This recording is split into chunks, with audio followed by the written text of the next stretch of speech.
My name is Mike. Most of you know me as Dynamite Gaming. This is my channel. So today I wanted to talk about The Legend of Zelda Tears of the Kingdom. So I did enjoy Breath of the Wild, but I feel like Tears of the Kingdom basically took what was good about Breath of the Wild and really went to the next level. I mean, if Breath of the Wild kind of felt like a beta, Tears of the Kingdom feels like the full experience. Between the Zonai devices, the sky, the depths, there's so much they added to the game. There's so many side adventures now and side quests and a whole bunch of great new cutscenes and bosses to encounter. And although it's not as large as some of the older Zelda games in terms of like dungeons, there is a ton of shrines returning, and you definitely have a lot to look forward to in this one. My favorite Zelda games of all time are all linear. They're Wind Waker, Twilight Princess, Ocarina of Time. I didn't know how to feel when I found out they were moving towards the open world direction, because open world games are very hard to make. It is really hard to make a world feel alive when you don't have as much control over the player as you do in something that's more linear. For instance, the sky and the depths are really cool in Tears of the Kingdom, but they do feel very empty. There's not much going on. That being said, when you jump into Hyrule, it's kind of a different story. There's a lot of people you run into just hanging out near campfires and camping and trying to go into caves, and caves are also pretty cool in this game. That was a nice new feature that they added. I actually really enjoyed it and how a lot of caves feel different. But the towns and the villages and the people you meet, the world feels so alive, whether it's Hateno or Kakariko or Lorelin. I mean, I just love it. I wish there was more of it. I got really engrossed into Hyrule more than I did the depths and the sky. And don't get me wrong, the sky and the depths, like I said, are a cool new addition to the game. They definitely add a lot to the game, but they do feel very empty, especially because there's really rarely any NPC that you'll find. And usually that has something to do with the story, I believe, but it ends up feeling very desolate. And it is, regardless, even if there was some NPCs, it's very simplistic. The depths are like a simplistic version of Hyrule, and the sky is just a bunch of different islands and platforms. Basically, the best part of the sky, in my opinion, was the beginning of the game. When you're introduced to that big island in the middle, that has way more than the rest of the game has for you in the sky. But overall, the experience I've had so far is pretty much among some of the best Zelda games I've ever played. And it stinks because I feel like there's a lot of things they could do better, but that doesn't necessarily take away from the fact that this game is like a 9.5 out of 10. It goes down with, in my opinion, some of the best Zelda games of all time. The story is excellent. The character development I thought was fantastic in this game. The side discussions and people you run into and have conversations with, they usually have a lot of very important things to say.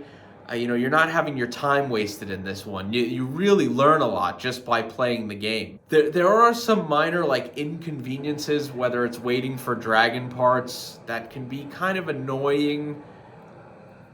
Weapons do still break, but I can understand that it kind of also gives you incentives to collect monster parts and fuse better weapons. Speaking of, that's one of the best parts of this game. In my opinion, being able to fuse all these different contraptions together, whether it was the Zonai devices to create a boat, to create an aircraft, or to craft a better shield with a Zonai device. If you wanted to do a flame emitter or shock emitter, you could really kind of fight the way you want to fight. Some of the new items are like puff shrooms and muddle bug. I believe they're called muddle bugs. They sound kind of funny, but they all do different things to your enemies, and there's just a lot of things that they added to this game that made Breath of the Wild feel like a beta and Tears of the Kingdom feel like the full experience we were all waiting for. Don't get me wrong, I really did like Breath of the Wild, but Tears of the Kingdom is, in my opinion, that game on steroids.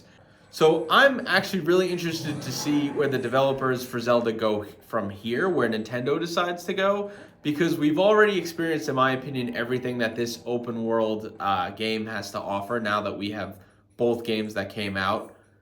I don't know if you guys want to comment where you think the series is going to go, but I was very hesitant when they said open world because I like my Zelda games very linear. I feel like there's a lot more you can do with the game. I think a really good example of that, if you guys remember Twilight Princess, how many amazing cutscenes there were. and you know, you really felt like you were trying to help out the village. And I don't know, I feel like there was just, it felt like you were playing through a movie.